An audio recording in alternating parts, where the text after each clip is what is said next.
दोस्तों मैं आपको एक और बात बताता चलूं, ये गवर्नमेंट ऑफ पाकिस्तान ने वैक्सीन को खरीदा नहीं है। मत समझिए कि पाकिस्तान में जो इस वक्त वैक्सीन आई है वो खरीदी गई है। आप चाइना के जो सफीर हैं उनकी बकायदा इसको स्पीच को सुनिए और जो चाइना की हुकूमत है उसके बयानात को देखिए। ये पाकिस्तान को चाइना ने सिर्फ और सिर्फ अतिया किया है, चाइना ने सिर्फ अतिया दिया है। सबसे पहले उन्होंने अपने मामला जो है वो कोरोना वायरस के उनको संभाला है।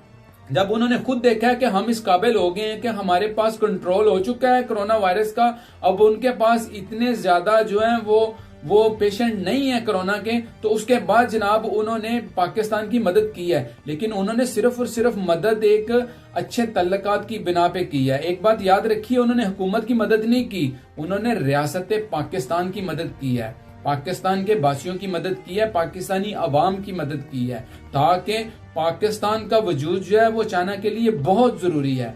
आपको जैसे कि आपको पता है कि चाइना के पाकिस्तान के साथ इस तरह के तल्लकात हैं कि चाइना ने जो है वो मिलियंस डॉलर जो है वो बिलियंस डॉलर पाकिस्तान के अंदर जो है वो लगाए हैं और पाकिस्तान की हेल्प भी की है और इन्वेस्टमेंट भी की है, ठीक है। और ये जो सी पैक है वो चाइना के लिए बहुत जरूरी है, इसलिए चाइना जो है वो अपनी सी पैक की सांसें जो है उनको बहाल रखना चाहता है, जिसकी वजह से वो पाकिस्तान की मदद कर रहा है। और उसने पाकिस्तान को वैक्सीन जो है वो अतिया की है, वो अतिया के तौर पे उसने दिया है और हुकूमत अपना क्रेडिट ले रही है। ये तो लुटेरे हैं, ये तो अली बाबा चाली चोर हैं, ये तो लूटने आए हैं। ये मैं आपको बताता चलूं कि जो पाकिस्तान में चाइना ने वैक्सीन दी है ये इससे भी माल बनाएंगे, इससे इस वैक्सीन को भी चोरी करेंगे और चोरी करके ये बारों बार जो है इसको बेचेंगे और अपना माल इकट्ठा करेंगे और समेटेंगे।